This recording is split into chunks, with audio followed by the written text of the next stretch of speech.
오늘 우리에게 주신 하나님 말씀은 누가복음 4장 16절에서 21절까지 말씀입니다.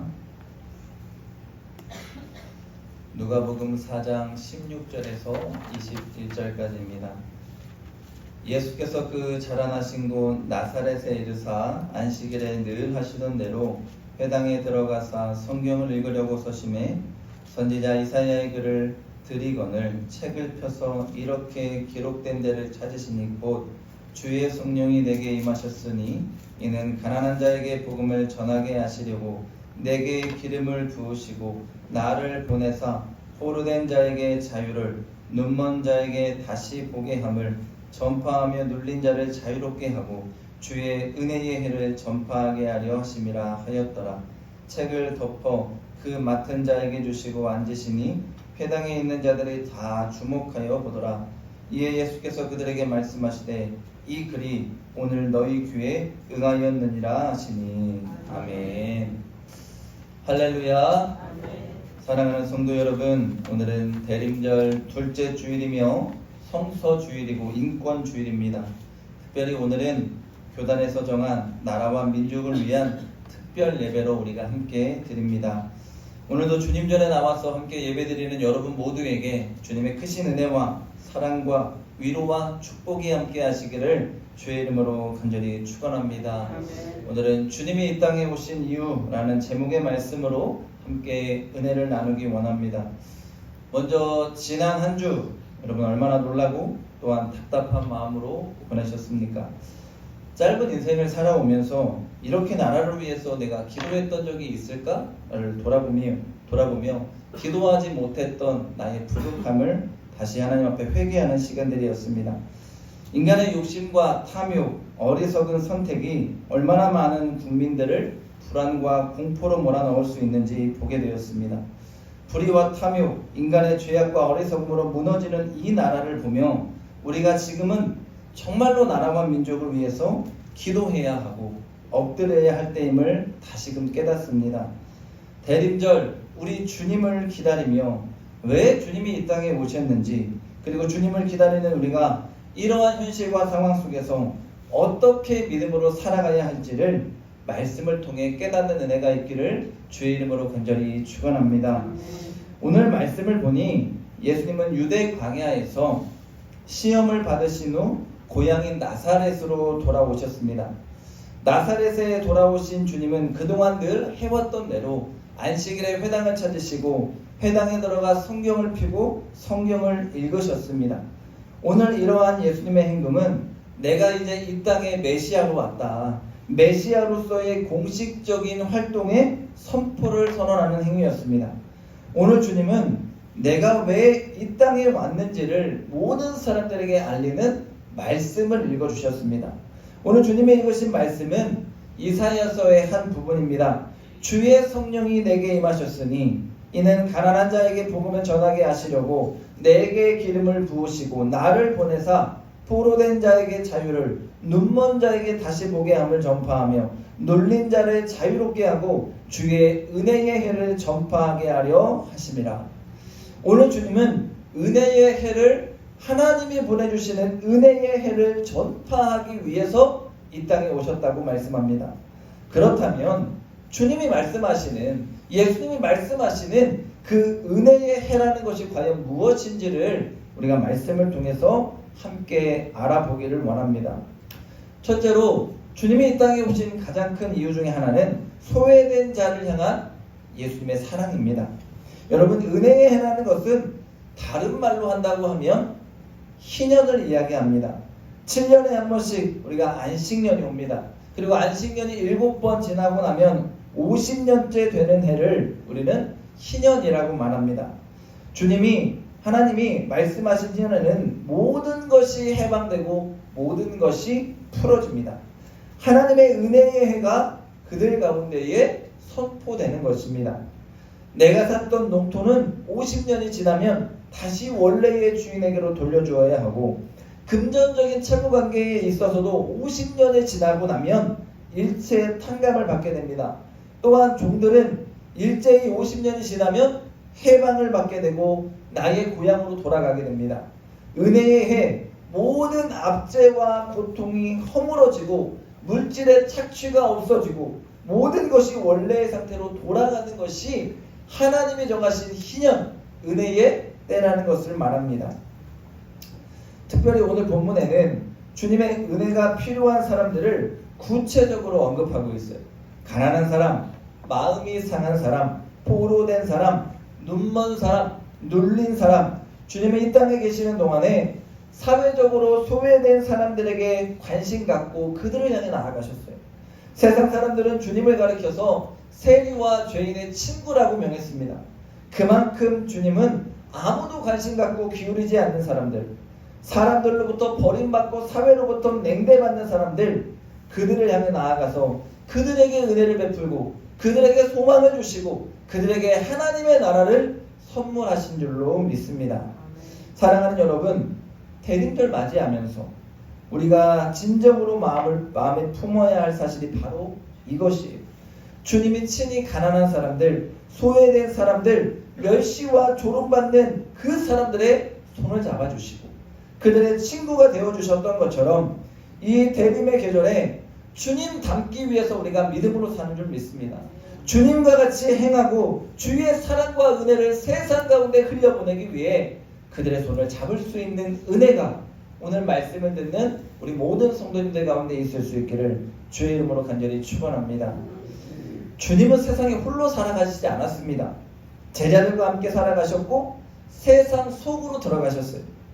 그래서 그들 가운데에 몸을 부대끼며 사랑과 은혜와 용서와 자비를 베풀어 주셨습니다. 오늘 주님의 그 손길이 닿는 곳마다 회복의 역사가 일어났고 오늘 주님의 그 사랑이 닿는 곳마다 소망 없던 자가 소망을 품게 되고 희망 없던 자가 희망을 품게 되며 하나님의 나라를 꿈꾸는 역사가 일어나게 된 줄로 믿습니다. 여러분, 지금 우리 대한민국의 현실이 위태한 가운데 빠졌습니다. 오늘 예수 믿는 우리가 해야 할 일이 무엇일까요? 저는 이 일로 인해서 소외된 자들, 가장 억압받고 힘들어하는 자들의 편에 서야 한다라고 믿습니다. 그리고 그들의 손을 잡아야 하고 그들을 위해서 우리가 매일 중보해야 한다고 믿습니다. 이 땅에 무너진 민주주의와 정의의 회복을 위한 기도는 당연하지만 당장의 지도자 한 번의 어리석은 결정이 얼마나 많은 소외된 자와 연약한 자를 낳게 되는지도 우리가 보게 됩니다. 계엄이 선포되고 우리 젊은 군인들은요, 아무것도 모른 채 권력의 도구가 되었습니다. 그 밤에 유서를 쓰고 나가야 했던 그 젊은 군인들의 마음의 상처와 아픔 얼마나 클까를 생각해 봅니다. 제가 군대에 있을 때 자대 배치 받고요, 전시 상황에 이제 준하는 그러한 딱 전시 경보가 내려지면 실탄을 지급받습니다. 실탄 지급받고 전투 태세를 돌입해요. 근데 처음 이등병 때에 들어가자마자 2주도 안 됐는데 그 전시 상황이 벌어진 거예요. 그러니까 왜 그러냐면 제가 섬에 있었는데 6월달이면 꽃게잡이 배들이 많이 내려와요. 그러니까 북한이 계속 그 NLL을 침범하니까 매번 그렇게 있었던 일인데 저는 처음 겪잖아요. 실탄 지급하고 총 들고 들어가라고 하니까 제가 얼마나 마음으로 떨리면서 기도했는지 몰라요. 하나님 살려주세요. 죽고 싶지 않아요. 근데 이 계엄이 선포되고 정말로 20살, 21살 이 젊은 군인들이 실탄을 만약에 지급받았다면, 그리고 총을 들고 나아가라고 했다면, 유서를 쓰라고 했다면 그들의 마음에 얼마나 많은 아픔과 상처와 두려움이 있었을까. 그리고 그들이 마주한 상황은 대한민국의 시민들이었다면 정말로 이들이 겪는 트라우마와 아픔과 상처를 하나님이 위로하시기를 원합니다. 그리고 아무런 상처와 아픔 없이 그들이 정말로 회복될 수 있는 은혜가 있기를 간절히 소망하며 기도합니다. 또 소외된 자들이 여러분 누구일까요? 자영업을 하시는 분들입니다. 사람들이 모이지 않아요. 거리로 나오지 않습니다. 외국인 관광객들의 발이 끊기고 우리나라는 지금 여행 위험 국가가 되었습니다. 연말이면 여러분 많은 모임이 있습니다. 사람들이 335 모이면서 그동안 함께하지 못했던 모임들을 갖습니다. 그런데 나라가 급박하게 돌아가면서 모든 자영업자들이 죽을 지경에 이르렀다고 한숨을 쉽니다. 여러분, 평안할 때 친교가 이루어지고 평안할 때의 화목의 모임이 가능합니다. 오늘 주님의 위로가 저는 자영업을 하시는 분들과 함께 하기를 소망합니다. 그렇지 않아도 경제가 힘들고, 그렇지 않아도 코로나의 위기의 터널을 겨우겨우 빠져나가서 이제 좀 다시 회복해볼까 했는데 다시 국가의 위기 상황에 이제는 자신들의 삶이 위태로워지고 있습니다. 오늘 교회가, 믿는 자들이 지금 그들을 위해서, 소외받는 그들, 어려워하고 힘들어하고 있는 그들을 위해서 기도해야 할 때인 줄 믿습니다. 나라의 회복을 위해서 하나님의 은혜의 해를 이 나라 가운데, 어렵고 힘든 우리들의 이웃 가운데에 하나님 선포해달라고 기도해야 할 때인 줄로 믿습니다. 그들이 포기하지 않게 하시고, 그들이 다시금 일어설 수 있게 하시고, 젊은이들이 꿈을 꾸게 하시고, 젊은이들이 이 나라를 포기하지 않게 하시고, 하나님 회복의 은혜를 이 나라 가운데 부어주십시오. 우리가 간절히 하나님 앞에 기도하고 부르짖어야 할 때인 줄로 믿습니다. 둘째로 여러분, 주님은 죄인들에게 구원의 은혜를 선포하기 위해 이 땅에 오셨습니다. 주님이 말씀하신 은혜라는 것은 단순히 육신적이고 세상적인 문제만을 해결하는 것이 아닙니다. 여러분, 사람은 죄로 인해 영적으로 가난하고 마음이 상하고 사탄의 죄의 포로가 되며 눈멀고 눌린 자가 될 수 있어요. 또한 사람은 죄의 결과로 인해서 외적으로 육신적으로 가난과 슬픔과 병과 고통, 불행한 처지에 처할 수 있습니다. 주님은 이런 자들에게 복음을 심어주시는 거예요. 복음을 전파하고 이들의 죄악 가운데서 건져주시고 소망과 희망을 주시면서 그들이 죄악에서 자유함을 누릴 수 있도록 하기 위해서 이 땅에 오셨습니다. 만약에 여러분, 주님이 육신적인 것, 세상적인 것만을 위해서 이 땅에 오셨다면 가장 먼저 주님이 해야 할 일은 이스라엘을 로마의 압제로부터 구원하시는 일이었을 거예요. 그러나 주님은 우리가 아는 대로 그렇게 하시지 않았습니다. 왜냐하면 주님이 베푸는 은혜는 죄악의 사슬을 끊는 구원의 은혜였기 때문입니다. 그러나 주님의 관심은 거기서 그냥 멈추는 것이 아니라 누가복음 19장 10절의 말씀과 같이 인자가 온 것은 잃어버린 자를 찾아 구원하기 위해서, 잃어버린 영혼을 찾기 위해서, 한 영혼이 귀해서 주님은 그 영혼을 구원시키기 위해 이 땅에 오셨다는 거예요. 주님은 죄인을 찾아 구원하기 위해 육신의 몸을 입고 이 땅에 내려오신 것입니다.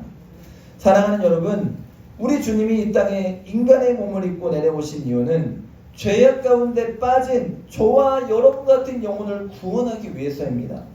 그러므로 오늘 우리는 죄가 죄인지도 모르고 어디로 내가 달려가는지도 모르고 그렇게 세상 속으로 뛰어가는 그들에게 예수 그리스도를 소개하고 우리를 위해 오시는 주님을 알게 하고 주님을 만나게 하고 주님을 통하여서 그들이 세상에서 누리지 못하는 참된 해방과 참된 자유를 맛보게 해야 하는 줄로 믿습니다. 오늘 대한민국의 혼란한 상황에서 믿는 우리가 가장 먼저 해야 할 일은 하나님의 구원의 때를, 구원의 은혜를 선포하고 그 은혜를 달라고 기도하는 거예요. 여러분, 죄악된 세상 가운데에 예수님이 인간의 몸을 입고 오신 이유는 죄에서 우리를 구원하기 위함이고 악한 세상에 빠져서 허우적거리는 우리를 살려내기 위함인 줄로 믿습니다. 로마의 영광 가운데 살아가는 수많은 백성에게 주님이 전하시는 것은, 야, 로마의 폭거에 맞서서 싸워라, 로마와 싸워서 우리가 이기자, 이 말씀하는 것이 아니라 세상 가운데 빠져서 살았던 너희들, 세상 가치에 따라서 살았던 너희들, 하나님을 잃어버렸던 너희들, 회개하고 하나님의 나라를 꿈꾸고 이 땅 가운데서 나를 돌아보고 죄인이 아니라 의인 되어서 하나님의 자녀로 살라고 주님이 말씀하셨습니다. 개혁을 통해서 우리는 대한민국이 어떻게 성장해 왔고 어떻게 이 민주주의를 지켜왔는지를 깨달았습니다. 평안하고 안전한 대한민국이란 그냥 이루어진 것이 아니라 민주주의를 지키기 위해 우리의 선조들이 피와 땀과 눈물을 흘려서 이루어진 민주주의라는 것을 다시금 깨닫습니다. 이런 현실 가운데에 우리가 불의에 항거하여 싸워야 합니다. 하나님의 정의가 깨어질 때에는 믿는 자는 하나님 앞에 기도하며 무너진 정의를 세우기 위해 함께 나아가야 하는 줄로 믿습니다. 교단에서도 총회장이 서신을 내고 대한민국의 민주주의를 지키기 위해서, 불의한 권력의 횡포에 맞서기 위해, 하나님의 평화와 정의를 위해 함께 나아가자고 서신을 냈습니다. 물론 여러분, 다 맞는 말이고 틀린 말이 아닙니다. 그러나 여러분, 결국 우리는 세상 사람과 똑같을 수는 없습니다. 영적인 것으로 우리는 돌아갈 수 있어야 합니다. 이 땅의 정의와 평화 중요합니다. 이와 같은 일에 우리가 앞장서야 하는 것이고, 인간의 죄악을 돌아보고 인간의 어리석음 깨달아야 합니다. 그런데 기도하며 제가 말씀을 준비하며 이런 생각이 들었습니다. 현실은 얼마든지 바뀔 수 있습니다.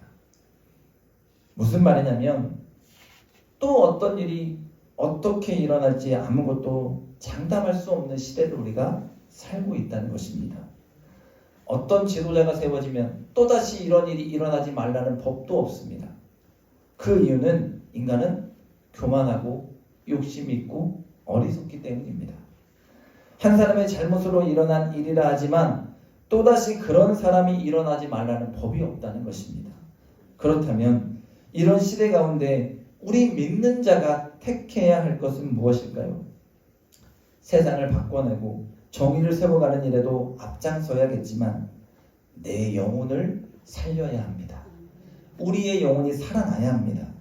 주님은 죄인들에게 은혜를 베푸신 이유가 여기에 있습니다. 사람들은 메시아가 오면 세상 바꾸기를 원했습니다. 그 메시아로 인해서 자신들의 삶이 나아지고 로마의 압제에서 벗어나고 다윗의 시대의 찬란한 역사가 다시 회복되기를 원했습니다. 그런데 주님이 선택한 것은 한 영혼을 구원하는 일이었습니다. 그 말은 세상이 아닌 사람을 바꾸고 사람을 살리는 일에 집중하셨다는 것입니다. 여러분, 이 시대 가운데 우리가 할 일은 영혼 살리는 일입니다. 무너진 민주주의와 정의에도 관심 갖고 기도하고 앞장서야 하지만 하나님이 하시는 일, 예수님이 하시는 일, 소외된 자들을 찾아가고 세상 속으로 나아가서 그 죄악된 사람 한 명 한 명을 예수님의 사랑으로 끌어안고 구원하기 위해서 우리가 눈물 흘려야 할 때가 바로 지금인 줄로 믿습니다. 죄악에 빠진 영혼들이 살아난다면 결국 사람을 통해 세상이 바뀔 것입니다. 하나님의 자녀가 되고 하나님 나라의 가치로, 하나님 나라의 정의와 하나님 나라의 공의로 일하는 자들이 늘어난다면 저는 이 세상이 변화되고 이 나라가 바뀔 수 있음을 믿습니다. 오늘 우리가 할 일이 바로 이것입니다.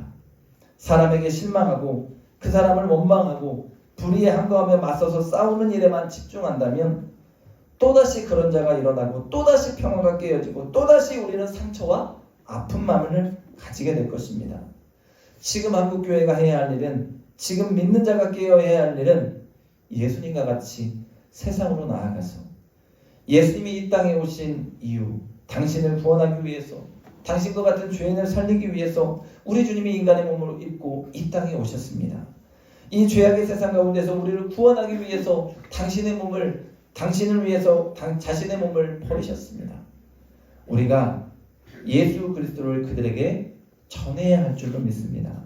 그런 믿음이 저와 여러분 가운데에 있을 수 있기를 주님의 이름으로 간절히 축원합니다. 셋째로 여러분, 이 모든 것이 가능하려면 우리가 먼저 성령의 능력 받아야 합니다. 우리가 은혜 받아야 돼요.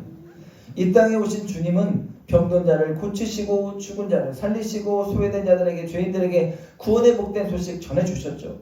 그런데 어떻게 해요? 사람의 힘으로는 안 돼요. 사람의 힘으로는 불가능합니다. 성령께서 이 모든 것을 가능하게 능력을 부어주셔야 합니다. 그래서 성경은 이 사실을 말하기 위해서 예수님이 읽은 말씀을 시작할 때에 주의 성령이 내게 임하사, 하나님의 성령이 자신에게 임하셔야만 내가 그 기름 부음을 받아서 이 모든 것들을 가능하게 하는 하나님의 통로가 되었음을 고백하는 거예요. 거룩하신 성령께서 주님에게 임하심으로 모든 것이 하나님의 아들로서 가능케 하신 줄로 믿습니다. 그렇습니다, 여러분. 이 땅 위에서 행하신 주님의 모든 사역에는 인간의 힘이 아니라 하나님의 성령의 능력의 힘이 임한 줄로 믿습니다. 사실 주님이 이 땅에 태어나신부터가 성령의 능력입니다. 어떻게 처녀가 잉태하여 아들을 낳겠습니까? 성령의 도우심이 아니면 불가능한 일이었습니다. 주님이 세례를 받으시고 요단강에서 올라오실 때에도 비둘기같이 주의 성령이 그 가운데에 임하셨습니다. 광야에서 사탄에게 시험을 받으실 때에도 주님은 홀로 인간의 몸으로 싸우신 것이 아니라 성령의 도우심으로 그 모든 사탄의 유혹을 이겨내신 줄로 믿습니다. 성령의 충만함이 아니라면 하나님의 아들로서 이 땅의 메시아의 사역이 불가능합니다. 주님이 오늘 이 땅을 살아가는 우리에게 하늘로 승천하시면서 사도행전 1장 8절 말씀에 오직 성령이 너희에게 임하시면 너희가 권능을 받고 예루살렘과 온 유대와 사마리아와 땅끝까지로 내 증인이 되라 하셨습니다. 오늘 주님의 증인 되라고, 주님의 제자 되라고 우리를 향해서 말씀하시는데 그 조건이 뭐예요? 주의 성령을 먼저 내가 받아야 한다는 거예요. 성령 받아서 우리가 권능을 입어서 이 모든 일이 가능케 되어야 한다는 거예요. 많은 사람들이 복음을 증거하기 위해서 증인되라는 이 말씀 잘 사용합니다. 그런데 여러분, 전제 조건이 충족되지 않으면, 성령 못 받으면, 우리에게 은혜가 없으면 예수 그리스도의 증거자 될 수 없다는 것입니다. 원인이 있어야 돼요. 주의 성령이 나에게 주어져서 원인에 따른 나의 행동과 결과가 나타나야 돼요. 그때의 열매가 주어질 수 있는 것입니다. 오늘 우리가 온전한 그리스도인으로 이 땅을 살아내기 위해서 성령이 우리 가운데 임해서 권능으로 주님이 주시는 모든 사역, 복음의 사역을 감당할 수 있는 은혜가 있기를 간절히 소망합니다. 여러분, 주의 일은 내 경험과 내 생각과 내 능력으로 하는 것이 아닙니다. 어디까지나 하나님이 도우시는 성령님이 우리와 함께 하셔야 합니다. 성령의 능력에 붙잡아서 여러분 복음 전하실 수 있기를 원합니다. 죄인들이 구원의 길로 인도하는 것, 내가 성령 받아서 그 능력 얻어서 행해야 합니다. 그러나 여러분, 앞에서 이 두 가지, 소외된 자를 돌보고 가난한 자와 억압받은 자, 눌린 자들 향해 나아가기 위해서는 내 힘으로, 내 능력으로, 내 생각으로, 나의 사랑 가지고는 안 돼요. 내가 성령 받아서 나라는 존재는 없어야 합니다. 나라는 존재가 누군지를 바르게 깨닫고, 나는 죄인이었지, 나는 구원받을 수 없는 존재였지, 나는 사랑받을 수 없는 존재였지, 그걸 먼저 깨닫고 나를 없애고 주의 성령 받아 예수의 마음으로 나아갈 때에 주의 성령을 통해서 온전히 그 모든 일들이 이루어질 수 있는 줄로 믿습니다. 어떻게 세상의 사람들이 죄인임을 깨닫게 하며 그들이 하나님의 자녀가 되게 하겠습니까? 어떻게 그들이 세상에 소망을 두는 삶이 아니라, 세상같이 따라가는 삶이 아니라 하나님을 따라가고 하나님 나라에 소망을 두는 자가 되게 하겠습니까? 어떻게 그들을 변화시켜요? 나는 할 수 없어요. 사람은 못합니다. 하나님이 하셔야 합니다. 성령의 힘을 얻을 수 있는 우리 모두가 되기를 원합니다. 내가 변화된 것 같이, 내가 하나님의 나라를 꿈꾸고 내가 주님 안에서 소망을 얻는 것 같이, 예수가 살아 숨쉬어 그들이 세상이 아닌 하나님의 나라의 소망을 두는 변화와 역사를 성령 하나님께서 그들 가운데 임하셔서 이루어 주시기를 간절히 소망합니다. 어떻게 이 땅에 무너진 정의와 평화를 위해서, 무너져가는 민주주의를 위해서 우리가 함께 싸울 수 있을까요? 인간의 욕심과 인간의 정의로움, 인간의 의로움으로 하면 안 됩니다. 그러면 사회는 더 혼란스러워질 것이고, 인간의 의로움, 내가 했다라는, 내가 주도했다라는, 내가 이루었다라는 인간의 성취만이 나타날 것입니다. 다시 교만한 자가 나오게 될 것이고, 하나님의 성령의 힘을 힘입어서 우리가 그 일을 행해야만 사람이 아니라 하나님이 주시는 평화, 하나님이 이루시는 공의, 하나님이 이루시는 정의, 주님이 원하시는 이 땅의 온전한 민주주의가 우리 가운데에 이루어지게 될 줄로 믿습니다. 여러분, 말씀을 정리합니다. 사랑하는 성도 여러분, 주님을 기다리는 대림절입니다. 한 주를 생각해보면 2024년을 살아가고 있는 이 대한민국의 모습이 맞는가 하는 의심이 들 만큼 큰 충격과 혼란이 있었습니다. 그러나 지금 우리가 해야 할 것은 예수님이 이 땅에 오셔서 묵묵히 행하셨던 그 모든 일들을 우리가 감당해야 할 때입니다. 가장 먼저 이 일로 인해 힘들고 어렵고 소외되고 지쳐있는 자들을 위해서 기도하며 우리가 그들의 손을 잡아야 할 때입니다. 또한 예수님은 로마의 압제와 어렵고 힘든 상황 속에서도 사람 살리는 일에 집중하셨고, 오늘 우리 믿는 자와 교회가 우리 예수님의 뜻을 본받아서 생명 살리는 일에 집중할 수 있는 은혜가 있기를 원합니다. 한 영혼이라도 살려내기 위해서 이 죄악의 세상 가운데서 우리가 뛰어들 수 있어야 합니다. 그리고 성령의 능력을 받아서 내가 행하는 것이 아닌 성령의 능력으로 하나님이 원하시는, 예수님이 원하시는 주님의 온전한 그 사역을 본받아서 행할 수 있는 은혜와 축복이 저와 여러분 가운데 있을 수 있기를 주의 이름으로 간절히 축원합니다. 이 시간 우리가 나라와 민족을 위해서 특별 예배로 드리며 이 시간 함께 나라와 민족을 위해서 기도하기를 원합니다. 함께 통성으로 기도할 텐데요. 하나님, 나라와 민족을 위해서, 우리가 무너진 민주주의를 위해서, 정의와 평화를 위해서 기도합니다. 하나님, 주님 오심을 기다리며 교회가 깨어지게 하시고 믿는 자가 깨어지게 하시고 주님이 행하신 사역에 우리가 집중하며 주의 복음을 위해서 일할 수 있게 하여 주시옵소서. 하나님, 우리가 주님이 원하시는 온전한 정의와 공의와 평화를 위해서 일하게 하시고 이 대한민국을 긍휼히 여겨주셔서 모든 것들이 하나님의 은혜 가운데 온전히 회복되는 역사를 이루어 주시옵소서. 우리 주님의 이름 3번 부르고 함께 통성으로 기도하겠습니다. 주여, 주여, 주여. 아버지 하나님 감사합니다.